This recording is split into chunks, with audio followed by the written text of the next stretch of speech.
Ayan, muli-muli. Muli nagbabalik po tayo. Ayan na naman. ano, ako yung nagugulat lang sa mga nangyayari. At yun na nga, yung bulong. Oh, blind item. Ngayon, fake news. Pero nakita naman daw, aksidente. Fake news. Subalit, hindi po yan ang ating topic. Ano? Pero ganun pa man, ay fake news nga daw at nababas si Erwin TV. Ay gawa-gawang kwento daw ng Erwin TV. Pero, ano ba dapat? Ay, paano to mapapatunayan ni Erwin TV na talaga totoo?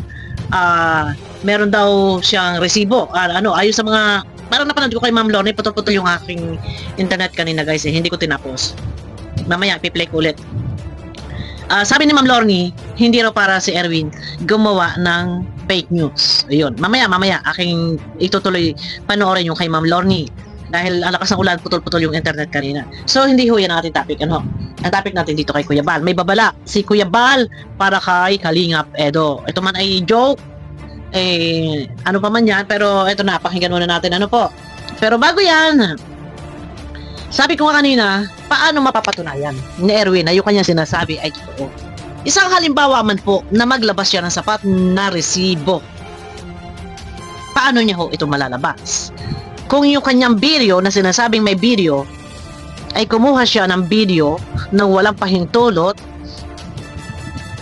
and then ilalabas niya sa publiko dahil nati-trigger sa iba na sinasabing siya ay fake news, paano ho niya ito malalabas kung siya ay malalagay sa alanganin? Maaari siyang makasuhan doon kasi tawag doon, wiretapping ba ang tawag doon? Pagkuha ng video na walang pahintulot, yun. So, ang sabi nga doon ni Ma'am Lorne, nasa kalaghatian na ako ay pupunta raw si Erwin kay Kuya Bal at doon daw ibibigay kay Kuya Bal. Papakita yung video.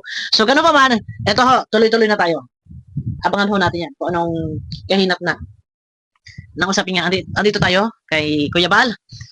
May babala si Kuya Bal kay Edo. Dahil ayaw ho ni Kuya Bal na si Edo ay nakikipagkita kay Dalaga. Ay wala ho tayong magagawa. Kung talagang ayaw ni Kuya Bal, ay alam nyo naman ang damdamin ni Kuya Bal sa panahong ito, talagang hindi pa siya nakakamove on. Kung ayaw niya, kung si Edo man ay nakikipagkita roon, ay ang sakit naman talaga sa damdamin. Ang sakit sa kasing-kasing. Bakit? Ay, sinalo na nga lahat ni Kuya Bal. alam niyo yun, no? Ang issue wala kay Kuya Bal eh. Nando sa issue pasabog ni Red Zay, liblib na lugar. Si Kuya Bal na nga lahat na ang humarap na. Okay? So, kung nakikita man talaga sila, pero hindi man tayo sure, ay, kung sakali, gano'n nga naman kasakit kay founder ng Kalingap. Na siya nga ipinatulpo na, tapos makikipagkita pa siya doon. Di ba? Masakot naman talaga. Ito na, tuloy-tuloy na tayo. At konting ngaw-ngaw lang naman. Okay, intruhan lang naman iyon. Okay, bago kasi hindi naman pwede agad i-play tayo eh. Okay, so ito na. Ano ang sabi ni Kuya Bal? Kung si Edo po ay babalik sa dati, hambalusin ko siya.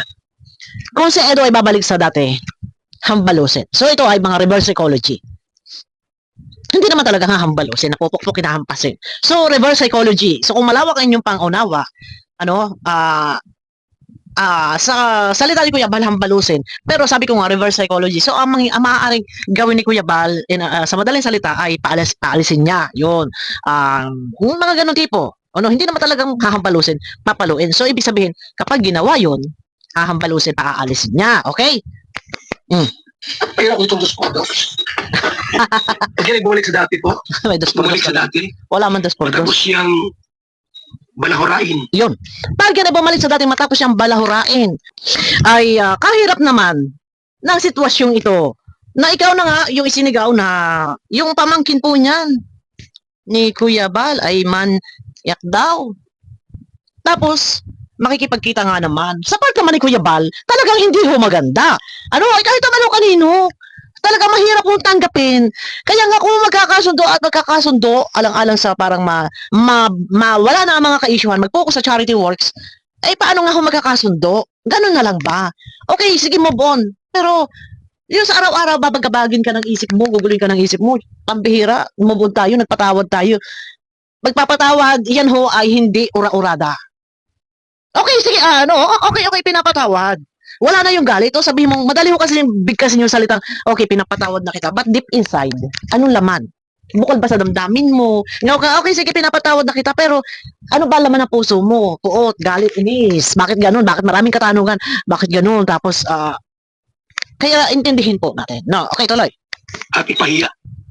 Matapos balahurain, Tinawag naman niya, tapos pahiya, mabalikan niya. tinawag naman niya, Ang malusik talaga siya. tapos babalikan niya, so hahambalusin. So, mga joke-joke lang yun. So, ang ibig sabihin ni Kuya Bal, talagang uusigin niya. Kasi tinawag ka naman niya, ki. Di ba? O ano pa ba? Tapos, nakikibalik-balik, magbabalikan. Parang ganun, no? Pero kay Kuya Bal, tutol. Tutol si Kuya Bal. Yan ang sa thumbnail natin. Ang ibig sabihin ni Kuya Bal, nahahambalusin, uusigin niya or maaari niyang paalisin. Ayun, mali ako sa akin term kanina, no? Pero nasabi rin naman niya, paalisin niya. Pero sa madaling salita, uusigin niya yan. Sa Edo, matapos ka sabihan ng ganun. Ayun nga kay Kuya Bal, matapos kang balahurain, tapos magbabalikan kayo. Marami nang naganap, nangyari na hindi dapat mangyari. Tapos balikan kayo. Oo, di ba? Paano nga ho matatanggap mo na? Okay, sige, tinatanggap na. Pero bukal ba sa loob mo? Yun ang tanong. Huwag na siyang mag-vlog. Okay. Automatic po. Sinasabi ko sa inyo, Ayan. tanggal sa kalingap. Sabi ko sa inyo. Matic yun. Serious yan ha. Automatic na yun. Tanggal sa kalingap. Kung babalik naman. So ngayon, sa mga ka-isyuhan, ito pag-analyze lang ho natin. Ano ho? Wala naman akong below the belt. At ako ho ay, wala akong kinikilingan. Wala akong pinoprotektahan. Ano ata? wala akong tinititigan. Ayun. At alam nyo naman, kung nasa damdamin ko, saan ako pabor, saan ako panig. Siyempre sa kalingap. Ang ako nag-a-analyze, so, yung sinasabi nila na, tinanggi ni Edo na hindi raw totoo, fake news. Ayon naman kay Madam, ay nagkita ng hindi sinasadya. So, sa pagpapaliwanag ni Edo na ito daw ay, teka, ayusin ko lang mukha. Ito daw ay fake news. Pag-a-analyze ko, sa analyzation ko, kung ako, ang nasa sitwasyon ni Edo, hindi ako aamin. Bakit? Dudurugin niyo ako eh.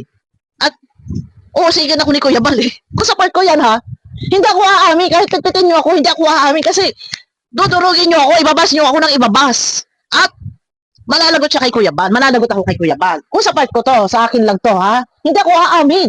Kawawa ako. Talaga mababas ako. Sa part ko lang ho ito. Aywan ko sa inyo. Sa part ko to, hindi talaga ako aamin. Ito pag-a-analyze ko lang, guys. Pag-a-analyze ko kasi ibinabalanse ko lahat ang mga sitwasyon, ang mga pangyayari. Bakit ako aamin? Dinurog niyo ako. Di, inusig ako ni Kuya Bal. Okay? Balikan muna natin, ha? Okay. Talaga siya. Sabi ko sa inyo. Huwag na siyang mag-vlog. Okay. Automatic po. Sinasabi ko sa inyo, tanggal sa kalingap yan. Tanggal sa kalingap kapag nakipagbalikan doon or kumbaga okay ulit. Ganun katindi. Pag si Edo po'y bumalik sa dati niya, Ayun. sa ex niya, Ex daw. Naging sila ba? May MU. Parang gano'n na din. Nagkakaintindihan. Nag-I love youhan. Kati guys. Nag-I love youhan. MU. No problem. Mag-I love you ka. Mag-I love you ka. Mag-I love you to siya. Parang MU. Nagkakaintindihan na. Parang gano'n. automatic po, mga kaibigan. Tanggal agad yan sa kalingap. So, serious ba si Kuya? So, dito naman serious naman na kanya sinasabi. Pero sa part ko, yun na nga, isang halimbawa man nga ako, ito, yun talaga, reactor tayo eh. Kasi hindi mo tayo pwedeng diretso na. Kailangan lilingunin natin yung kabilang street na to. Kasi baka may bigla pa parating na sasakyan, may mabangga kayo. Alam niyo yung ibig ko sabihin. So, lakad ka ulit. Lilingon ka ulit kasi baka may bababangga ka eh. So, in-neutral muna natin. Nag-a-analyze lang ho tayo. Sabi ko nga, ay, yung ugong na balita, ano sabi ni Erwin TV? Bakit may usok? So, kung wala ang usok, walang apoy. Pero, lumitaw na, medyo connection na yun, nagko-connect na ho, yung mga usapin na di umano'y nagkita. So, inamin na nga ho ni Madam Edna. Ang sabi nga ho ni Madam Edna, nagkita ng hindi sinasadya. So, nagkita. So, connect. So, medyo relate na doon sa mga sinasabi balita na nagkita. So, yun, nagkita ng hindi sinasadya. Kaya ang tanong, nag-usap ba sila? Siyempre, nag-usap daw, may mga bagay-bagay na para ayusin. So, yun. Kung iyon lang, ang nangyari, mas maganda kung ganun nga lang, na nagkita ng hindi sinasadya. Pero, Kung napanood nyo yung kay Erwin at kung napanood nyo kayo yung kay Ma'am Lorne, ang hamon na mga tao ay ilabas daw ni Erwin. So paano kung ilalabas yun ni Erwin TV? Na kumuha siya or meron siyang video, nakita nila yung tao, no? Nakita nila na nandun, na magkasama or nagkita, no? Nakita nila. And then kinuhaan nila ng video, bawal po kasi yun eh. Wiretapping po kasi yun eh. Pasok sa wiretapping, kasong wiretapping. And then ilalabas mo sa publiko, maaari kang makasuhan. So paano ho niya ito mailalabas? Iyon ho ang tanong. Paano niya ho ito mailalabas? Pero kung may hamon ho, ang pinatutungkulan na sige ilabas mo kung meron. Kasi kung hindi totoo yun, okay. Eh, ang problema nga, ay meron nga daw, totoo nga daw. At sabi ni Ma'am Lorne, hindi para gumawa ng fake news sa Erwin, maliban lang yung sa vlog niya noon before na meron daw siya dumating na sa pena. Yun ang sabi ni Ma'am Lorne. Okay, tuloy-tuloy muna tayo. Kasi nga, paano nga ilalabas sa Erwin yung guys? Yung iba hinahamon, ilabas mo na daw Erwin. Kasi malalagay ho sa Erwin sa alanganin. Bawal ho kasi. Kuhaan yung isang tao ng video o picture ng walang pahintulot. Kung may maghahabol, dahil sa sinasabing ganun nga, ganyan, mga fake news, kung may maghahabol, pwede hong ilabas yon sa tamang venue, sa tamang lugar, o sa tamang tao. Ganun ho yun. Hindi ho pwedeng, pag sinabi ng viewers, ilabas mo, patunayan mo. Hindi ho ganun kadali yun. Ano? Pasok sa wiretapping ho yun. Pero kung kumuha siya ng video, at for documentary lang, kanya lang, ay wala naman ng problema yon. Basta, teka, tuloy muna tayo ha, para hindi rin naglalaot-laot. Kaya yung iba tinitrigger nila, hinahamon, ilabas na. Paano ho ilalabas yun? Ilalabas.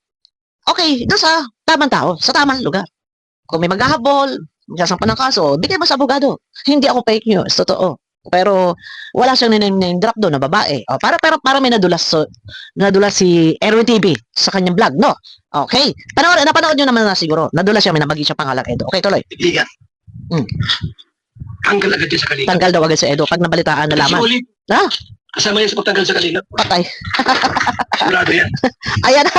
Namatay si Sir Olive CV. So, ayun na nga ano nangyayari talaga. No? Konting usok talagang, konting apoy talagang lumalagablab. Ito ganito talaga sa kalingap eh. Wala ko tayong magagawa eh. Ganun talaga ang sistema dito.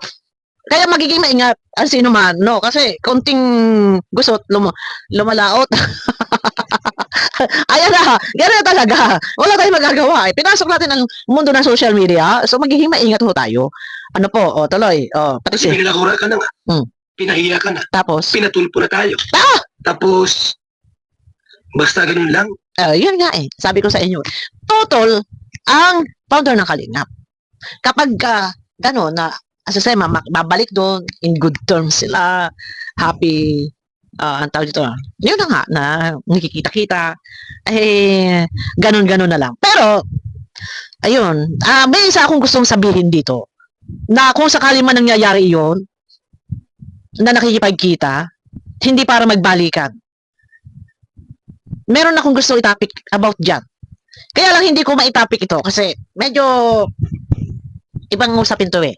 Kung isang halimbawa man po Kuya Bal na nangyayari or mangyayari na makikipagkita, hindi para magbalikan, hindi para maging kung ano pa man nakagaya ng dati na matuloy yung love team, hindi. Hindi ko lang ito may topic kasi medyo iba ng usapin to. Kung gagawin nyo na magkikita sila or nagkikita na, hindi dahil sa sila magbabalikan. Hindi dahil sa sila ay magiging love team ulit. Gusto ko topic yan nun pa. Kung mangyayari at mangyayari yon. Pero malay niyo, abangan ninyo, no? Ang motibo kung bakit gagawin yan, na nakikipagkita or nagkikita or kung totoo man nagkikita, ano pa man yan, ay dahil sa saka na lang natin topic. Okay? Para hindi tayo naglalaot. Okay, tuloy kuya. Ha? Abay, parang hindi maganda. Hindi talaga ako maganda kuya yon. Kasi nga, ikaw, sabi ko nga kanina, sa lahat ng mga naging ka-issuehan, sa lahat ng mga usapin, mga pasabog, mga bulo, na humantong na sa tulpuhan, ikaw ang lahat ang sumalo eh. Pero, alam ko ang style ni Kuya, talagang, teka, talagang dumarating doon sa punto, lalo na pagka kay Kalinga Prab, no? halimbawa meron kay Kalinga, alam ko na ang style ni Kuya, halimbawa kay Kalinga Prab, hindi na balance siya na mapas. Wag lang kay Kalinga Prab. Pero, ganun din ang nangyari kay Edo. Parang ang nangyari, si Kuya Bal na ang humarap sa mga ka-issuehan. siya na ang napatulpo, siya na ang binabatikos ng iba. Tapos nga, mababalitaan na ganun nga. Kung iyon man ay totoo, or magiging totoo pa, ay hindi ho talaga papayag si kuya. Ay talaga kasaklap naman ho, sampal naman talaga to kay kuya kung gano'n, sa kalingap, no? Kung mangyayari yun. At saka hindi ho papayag din ang viewers. Magkakaroon lang talaga ng bashing. Mababas si Cigar, mababas si Boy, tapos si Kuya Bal, dyan, tutol na tutol. So, hindi matatapos. Another issue yan. Hindi talaga matatapos. And, pero sabi ko nga sa pag-analyze ko, kung ako ang nasa sitwasyon, hindi talaga ako aamin. Isang halimbawa. Kasi kawawa ako. Itudurugin nyo ako. Pagka-analyze lang ho ito. Kasi nakikita nyo kung gaano ka-agresibo ang mga viewers. 'Di ba? Hindi pa nga napatunayan, hindi pa na-confirm. Pero ang mga viewers, agresibo na. 'Di ba? Kasi mga solid sila na nagsusupport kay Kuya Bal kasi syempre maghahalo-halo ang isipin nila na diyan nga naawa nga sila. Naawa sila kay Kuya Bal. Siya na yung panahon pa na kasal ng anak niya tapos ganon, mababalitaan ay hindi pa nga na-confirm pero agresibo ang mga viewers. Talagang magkakagulo. Mauuwi sa bashing. Meron na namang mayuyurakan ng pagkatao, madudurog, mababas, lahat na. Iyon na nakakatakot talaga doon. Kaya nga, pag hindi sanay, lalo pat kung hindi ka sanay dumepensa sa sarili mo, no? Pag ikaw naman didepensa, gaya na nangyari sa dalaga, pag kaunting salita, yung ina, mahilig magpara comment-comment, mahilig magpara bulong-bulong sa live ng anak niya, pag dumepensa, ay hindi po, for your info, ako po ay may trabaho, binuhay ko po ang anak ko, binubuhay ko po ang anak ko sa sariling sikap. O, tinan ninyo, nagdepensa siya sa sarili niya. O, talagang durog siya sa basher. Kaya ganun ang mangyayari ho. Ang magiging sistema talaga. So, walang magiging, walang katapusan. Another issue na naman to. Habang, ang iking at ang kapeso, parang mga syunga, mga tanga, alam niyo pa rin mga, parang bang mga bata na kanya-kanyang butaktakan, na parang wala na kapormal-formal. Ito si iking at si kapeso. Mamaya itatati ko yan doon sa bonita, habang nagkakagulo dito, sakit ang likod ko, guys. Ay sila naman, butaktakan ng butaktakan, pagalingan ng pagalingan, di ba? Parang kinain mo yung suka mo. Ayun na. Ang bira kayo. Pagka ginawa mo yan, abay, hindi pwede. Ay, totoo. Talaga totoo yan, mga kaibigan. Kahit naman talaga sino, kuya. Hindi talaga maganda. Sa kabila ng lahat.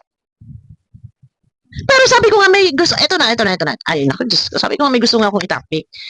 Kung isang halimbawa mangyayari talaga, nakakausapin talaga yun or makikipagkita, hindi para magbalikan ng laptip, hindi para magjowa sila, hindi. No? Kahit naman sino ba naman ang matutuwa sa pangyayaring ito? Tapos pagkatapos na lahat-lahat, marami na nasira mga samahan.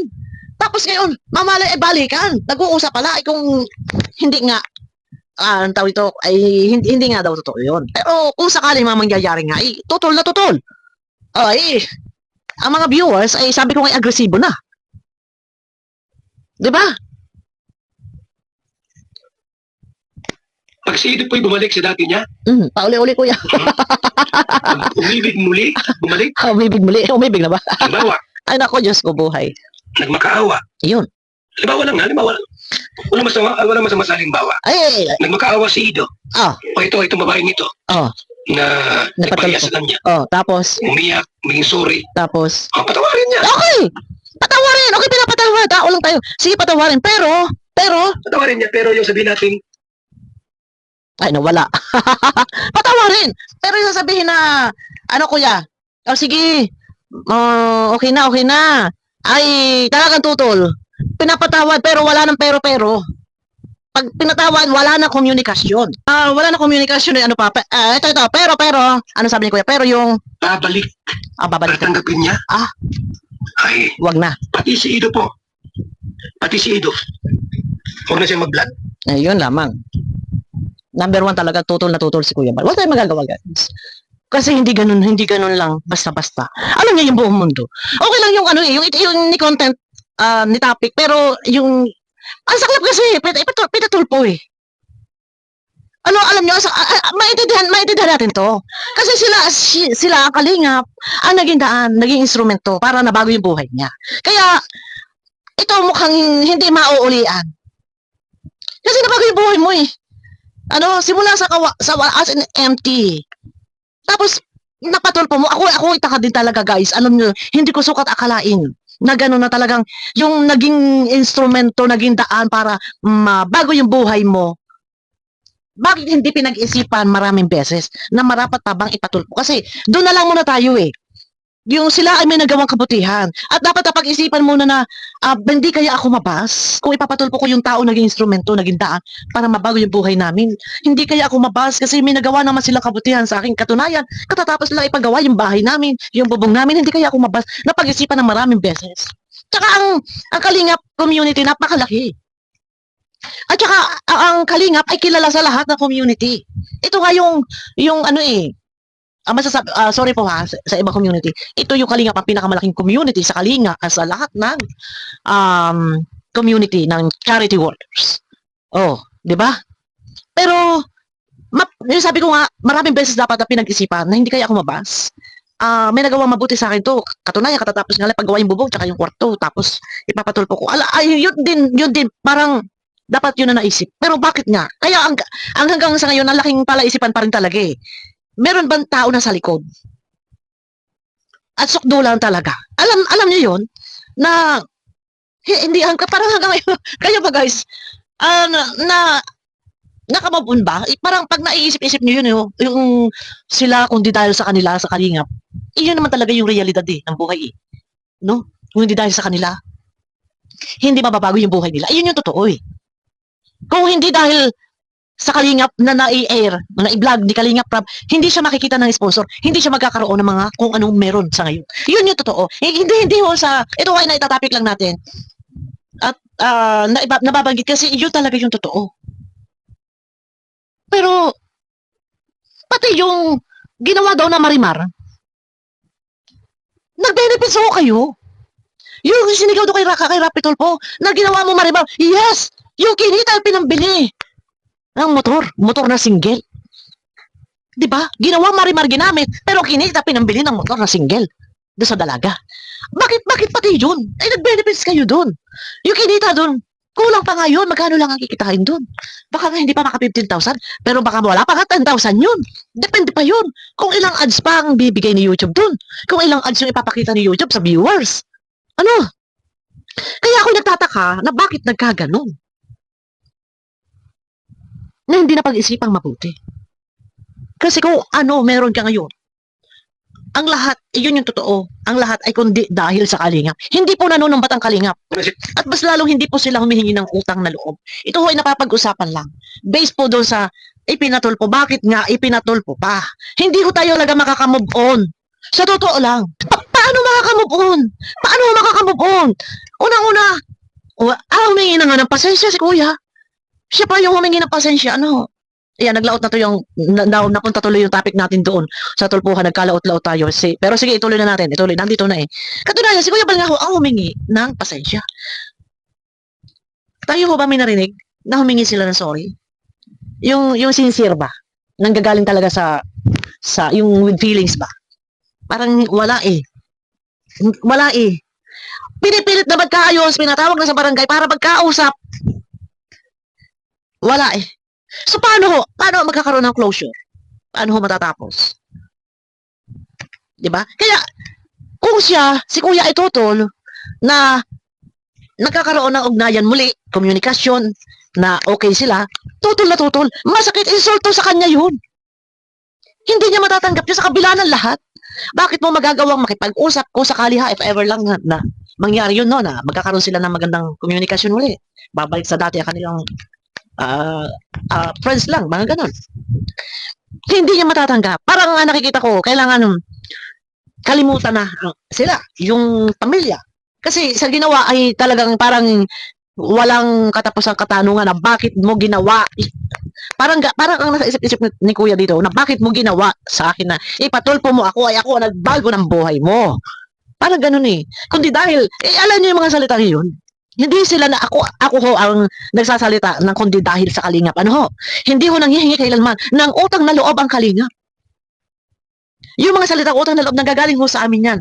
The way kaming mag-i-explain, nag-a-analyze. Kasi yun yung realidad eh. Kundi dahil sa sila naging instrumento. Sa pamamagitan ng pagbabalag. Huwag sasabihin deserve lang nilang makatanggap ng blessings, ng biyaya, na deserve nila magkabahay kasi pinaghirapan nila, binablog sila. Eh, yun na nga ho. Pinabahayan naman sila, di ba? Oh, ano ba? Ay, natural. Pero kung hindi ka nakilala kanina, kung hindi ka na-vlog, meron ka ba niyan? Eh, yun ito, yun ho eh. Ito, pagbabalik tanaw lang ho natin. Kaya, ito, tutol doon kay Edo na magiging okay ulit sila. Tutol, wala tayong magagawa. Di ba? Kasi, kailan ito makakamubon? Kasi, ang daming, bakit mo pinatulpo? Eh, ang ganda ng nangyari sa buhay ninyo. Di ba? Tapos, ayan, tutol siya. Ayaw niya ni Kuya na si Edo magiging okay sa pamilya. Eh, syempre, sa kapila na lahat, nangyari yung mga dapat hindi mangyari. Yung stress ba, natatandaan ninyo no kasal? Oh, oras na eh. Tapos may tulpo. Anak ng tipaklaw. Di ba? Sa halip wala kang iniisip. Sa halip umpisa na, pero hinihintay ka. Kasi may tulpo. May tumatawag sa'yo na ikaw ay tinutulpo. Ngayon, ang tanong, bakit nga ho? Ang sabi eh, nasakto lang daw, hindi raw sukat akalain na ganun. Pero, naku, separate video natin yan. May nagsasabi na, may nagtatapo raw na isa. Yung sa team rebuilde. Dahil hindi raw nakuhang ninong. si Kungkong. Oh, alam ba niya na may kasal? At tinapat pa talaga? Ay, hindi ko alam. Pero may sinasabi si Kapeso na lilitaw ang tunay na nasa likod. Yun daw yung may-ari daw ng Team Guapa. Yung founder daw ng Team Guapa. Yan daw nasa likod ng tulpuhan. So, ayun na guys, ano? Ito naman parang bumalik lang tayo sa nagbalik tanaw tayo kasi nga ito nga paano nga tutol. Ay sino ba talaga ang matutuwa sa kabila ng lahat tapos tayo mga dito sa Kalingap yayakapin sila friends di ba sa club nga naman talaga sa part ni Kuya yun hindi niya talaga matatanggap yun kaya wala tayong magagawa ganun talaga ang buhay ano ang ito bago tayo magtapos sa video na to guys ano ang makakapagpalubag loob kay Kuya ano ang dapat gawin para malisan yung kanyang ito yung kanyang hanggang ngayon hindi siya maka-move on. Ano ang dapat gawin para malisan yung kanyang nararamdaman? Kuya, comment nga kayo guys. Kasi kung sasabihin magpapatawad, ano ang sabi ni Kuya? Minsan kasabihan okay, napatawad ko na. No problem, pinapatawad. Panginoon niya nakakapagpatawad. Tayo pa kayong tao. Di ba yan madalas kasabihan? So, pero deep inside nga. Ganun ba kadali? Ano ba ang dapat gawin? Ganun ba kadali mawala ang tanong ko paano mawawala? Sa kanyang isip, sa kanyang puso. Magpapatawad, okay, pinatatawad na. Pero parang ang hirap eh. Paano makaka-move on? Ano ba dapat gawin, Kuya? Tulungan natin para malisan, maibsan. Ano ba? Ano ba dapat gawin? Comment kayo guys. Ano nga ba? Ay, hindi ko alam. At ako ay gulong-gulo rin ho ang isip. Wala rin akong maisip na may sasuggest. O, di ba? Pero wala tayong magagawa. Kung kontra si Kuya Bal kay Edo na magbalikan sila, bumalik si Edo or mangyari na makipag okay ulit doon sa dalaga. Ayaw ni Kuya. Ayun na sabi ni Kuya. Aalis sa Kalingap. Ay, wala tayong magagawa. Ano? Pero ganun pa man, ay abang-abang tayo. Yun, ano? Ano na nangyari? Ilalabas ba na Erwin TV? Ay, ewan ko. Pupunta raw kay Kuya Bal. Ayon kay Ma'am Lorne. Panoorin niyo ho yung kay Ma'am Lorne. Para makakakuha din ho kayo ng idea doon. Kung ano ba katotohanan. Ano ba? Pero sabi nga, si Erwin hindi daw ganun. Na gagawa-gawa ng kwento.